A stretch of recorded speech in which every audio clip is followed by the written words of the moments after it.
নমস্কার, প্রত্যেককে স্বাগত জানাই নেমু নিউজ ইউটিউব চ্যানেলের নতুন একটি ভিডিওতে। আইসিডিএস কর্মী নিয়োগের বিজ্ঞপ্তি প্রকাশিত হয়েছে। প্রায় সব জেলা থেকেই এবারে আবেদন করা যাবে।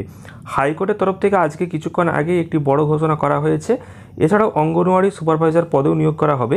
তো আজকের এই ভিডিওটি শেষ পর্যন্ত দেখে আপনারা জেনে নিন যে আইসিডিএস কর্মী নিয়োগের যে আবেদন, সেই আবেদন সম্পর্কিত হাইকোর্টের তরফ থেকে ঠিক কী বলা হয়েছে, বা অঙ্গনওয়াড়ি যে সুপারভাইজার পদে নিয়োগের যে একটি কেস চলছিল সেই কেসের ভিত্তিতে নতুন করে নিয়োগ কবে নাগাদ হতে পারে, আজকের এই ভিডিওটি শেষ পর্যন্ত দেখলে বুঝতে পারবেন। তো তার আগে অবশ্যই ভিডিওটিকে লাইক করুন এবং চ্যানেলটিকে সাবস্ক্রাইব করে পাশের বেল আইকনে অল প্রেস করে রাখুন। আপনারা অনস্ক্রিনে পাচ্ছেন গত সপ্তাহের প্রথমেই এসএসসি নিয়োগ দুর্নীতি মামলায় নজিরবিহীন এক রায় দিয়েছে কলকাতা হাইকোর্ট। কলমের এক খোঁচায় চাকরি হারিয়েছেন 25,753 জন। বাতিল করা হয়েছে 2016 সালের সম্পূর্ণ প্যানেল। তবে এবার নিয়োগ নিয়ে একটি বিরাট নির্দেশ দিল আদালত। দীর্ঘ 26 বছরের টানাপোড়েন শেষে আইসিডিএস সুপারভাইজার নিয়োগের জট খুলল। বলা হয়েছে যে 1998 সালে আইসিডিএস সুপারভাইজার পদে সর্বশেষ নিয়োগ হয়। এরপর 2019 সালে ফের নিয়োগ প্রক্রিয়া শুরু হয়। মোট 3,458টি পদে নিয়োগের বিজ্ঞপ্তি প্রকাশ হয়। এদিকে 2015 সালের 15ই সেপ্টেম্বরে কেন্দ্রীয় সরকারের নির্দেশনামায় স্পষ্ট করে উল্লেখ রয়েছে সম্পূর্ণ শূন্য পদের মাত্র 50% পদে অঙ্গনওয়াড়ির কর্মীদের থেকে পদোন্নতির ভিত্তিতে নিয়োগ করতে হবে। তবে অভিযোগ উঠেছে 3,458টি শূন্য পদের মধ্যে মাত্র 422টি শূন্যপদ রেখে বাকি পদগুলিতে সরাসরি নিয়োগের প্রক্রিয়া শুরু করে দেওয়া হয়। রাজ্য সরকারের এই নিয়োগ বিজ্ঞপ্তিকে চ্যালেঞ্জ করে কয়েকজন অঙ্গনওয়াড়ি কর্মী উচ্চ আদালতে দ্বারস্থ হন। গত বছর 19 সেপ্টেম্বর বিচারপতি লোপিতা বন্দ্যোপাধ্যায় এই প্রেক্ষিতে রাজ্য সরকারের 50% শূন্যপদে অঙ্গনওয়াড়ি কর্মীদের থেকে প্রমোশনের ভিত্তিতে নিয়োগের নির্দেশ দেন। তবে অভিযোগ, বিচারপতির সেই নির্দেশ না মেনে নিয়োগ প্রক্রিয়া বহাল রাখে রাজ্য সরকার।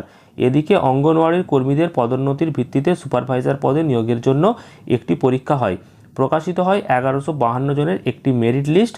তার পরবর্তীতে তাদেরকে ভাইভা দিতে হয় বা ভাইভা দিতে পারবেন। তবে ফের অভিযোগ উঠেছিল প্যানেল প্রকাশ না করে রাজ্য সরকার সরাসরি নিয়োগ চালু রেখেছে। সেই কারণে মেধা তালিকায় নাম থাকা 200 জন অঙ্গনওয়াড়ি কর্মী ফের উচ্চ আদালতে দ্বারস্থ হন। চলতি বছর জানুয়ারি মাসে জাস্টিস বন্দ্যোপাধ্যায়ের নির্দেশে চ্যালেঞ্জ করে জাস্টিস সৌমেন সেনের ডিভিশন বেঞ্চে মামলা দায়ের করা হয় এবং 30 জন মামলাকারী আইনজীবী আশিস কুমার চৌধুরী জাস্টিস রাজাশেখর মান্তার এজলাসে জানান, কেন্দ্রের নির্দেশ অনুযায়ী 50% শূন্যপদের অঙ্গনওয়াড়ি কর্মীদের থেকে পদোন্নতির ভিত্তিতে নিয়োগ করতে হবে। হাইকোর্ট এই মর্মে নির্দেশ দিলেও তা মানা হয়নি, যা কিনা বেআইনি, এবং 50% শূন্যপদে যাতে অঙ্গনওয়াড়ি কর্মীদের মধ্যে থেকেই নিয়োগ করা হয় সেই অনুযায়ী আদালতকে নির্দেশ দেওয়ার আর্জি জানান তিনি। সবটা শোনার পর জাস্টিস মান্থা বলেন, বিচারপতি বন্দ্যোপাধ্যায়ের নির্দেশের উপর যেহেতু কোনো স্থগিতাদেশ দেওয়া হয়নি, সেই কারণে পিএসসি এবং রাজ্য সরকারের 50% শূন্যপদে অঙ্গনওয়াড়ি কর্মীদের থেকেই পদোন্নতির ভিত্তিতে নিতে হবে। অর্থাৎ 3,558 শূন্যপদের মধ্যে 1,729টি পদে অঙ্গনওয়াড়ি কর্মীদের মধ্যে থেকেই এই পদোন্নতির ভিত্তিতে নিয়োগ করতে হবে। গত 12ই এপ্রিল সরকারের তরফে 409 জনের প্রাথমিক তালিকা প্রকাশিত হয়েছে। সেই অনুযায়ী সরকার নিয়োগ চালিয়ে যেতে পারবে। তবে বাকি 1152 পদেও অঙ্গনওয়াড়ি কর্মীদের থেকেই নিয়োগ করতে হবে। পাশাপাশি নিয়োগ প্রক্রিয়ায় এই বিষয়ে যেহেতু ডিভিশন বেঞ্চে বিচারাধীন রয়েছে, তাই আগামী 6 সপ্তাহের মধ্যে রাজ্য সরকারকে হলফনামা দেওয়ার নির্দেশ দিয়েছে বিচারপতি। তো একটা সুরাহা আসতে চলেছে, বুঝতেই পেরেছেন। তো পরবর্তীকালে যখন আবার নতুন আপডেট পাবো তখন অবশ্যই জানাবো। তো চ্যানেলটিকে আপনারা সাবস্ক্রাইব করে রাখুন। ভিডিওটি ভালো লাগলে লাইক এবং শেয়ার করুন। ধন্যবাদ।